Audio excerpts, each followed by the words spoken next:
এগুলা ইচ্ছাকৃতভাবে তারা করছেন, তারাই সন্ত্রাস করেছেন, তারাই রাহাজানি করেছেন, তারাই হামলা করেছেন, তারাই ম্যানিপুলেশন করেছেন, উল্টো আমাদের দিকে তারা এগুলা করছেন। আমরা যেগুলো দিয়েছি এগুলো জেনুইন।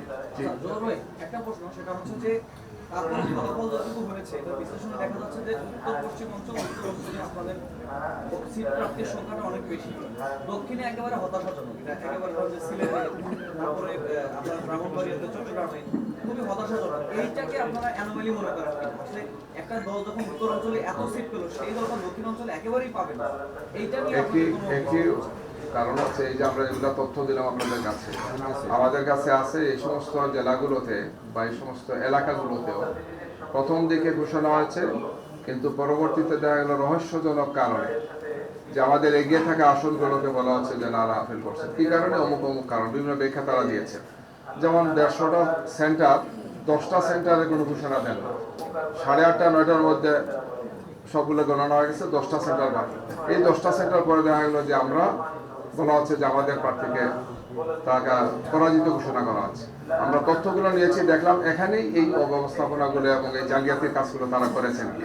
এই সব তথ্যগুলো চলে আসলে এই সিনারিওটা ভিন্ন হবে এবং ভিন্ন হতে পারত কি।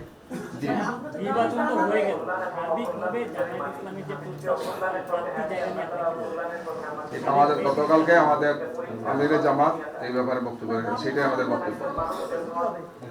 আইনি সব পদক্ষেপ আমরা নেব, আইনি সব ধরনের স্টেপগুলো আমরা নিচ্ছি।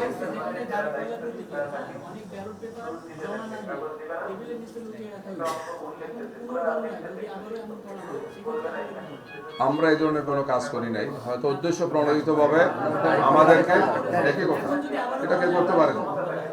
এই সবই তদন্ত করে দেখার জন্য আমরা সংশ্লিষ্ট।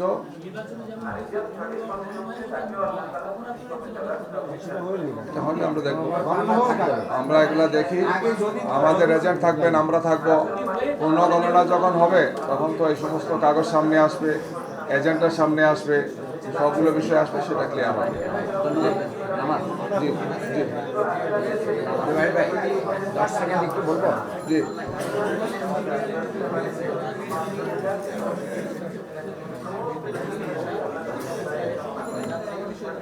এইটা আমরা ইঞ্জিনিয়ারিং যে হয়েছে, আমরা সবগুলো বিষয় সময় সময় জানিয়েছি। একদম ইলেকশনের আগের রাত থেকে আপনারা কি হয়েছে দেখেছেন, ইলেকশনের দিন, ইলেকশনের রাত কি হয়েছে। আমরা ভোর 5টা পর্যন্ত ইসিতে ছিলাম, বাধ্য হয়েছে আমরা ইসি মেম্বারদেরকে ঘুম থেকে উঠে বলেছি আপনারা ঘুমাচ্ছেন, আমাদের এই ধরনের অবস্থা। পরবর্তীতে ওনারা কাগজ দিয়েছেন, বলেছেন যে এই আসন বাকি, এই সেন্টারে 2টা বাকি, 3টা বাকি, 4টা বাকি, কিন্তু পাশের সেন্টারে 8:30টার সময় ঘোষণা দিয়েছে। এই ধরনের ডিসক্রিমিনেশন, এই ধরনের চরমভাবে বলা যায় যে ভোট জালিয়াতির সব ধরনের পদক্ষেপ তারা নিয়েছেন প্রশাসনের একদল বা নির্বাচন কমিশনের সাথে একদল লোকের সহযোগিতা নিয়ে। আমরা চাই এটাই জাতির সামনে চলে আসে এবং এটা আসবে ইনশাআল্লাহ। সবাইকে ধন্যবাদ।